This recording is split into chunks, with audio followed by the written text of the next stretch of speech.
அவதூறு என்பது ஒருவரைப் பற்றி பொய்யான மற்றும் தீங்கு விளைவிக்கும் அறிக்கைகளை பேசுவதை உள்ளடக்கியது. எதிர்மறையான பேச்சை பரப்புவது ஒரு நபரின் நற்பெயரையும் நல்வாழ்வையும் சேதப்படுத்தும். அவதூறு என்பது கருத்துக்களைச் சிதைத்து தவறான தகவல் மூலம் உறவுகளுக்கு தீங்கு விளைவிக்கும். பொறாமை என்பது ஒரு சிறிய, இருண்ட வடிவத்தால் குறிக்கப்படுகிறது. இது ஒரு பெரிய, பிரகாசமான வடிவத்தை நோக்கி ஒரு மேகத்தை வெளியிடுகிறது.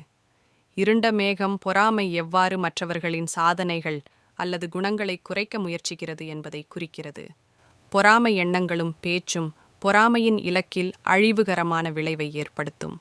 அவதூறு மற்றும் பொறாமை போன்ற எதிர்மறை பேச்சு பிரிவினையை உருவாக்குகிறது மற்றும் தீங்கு விளைவிக்கிறது.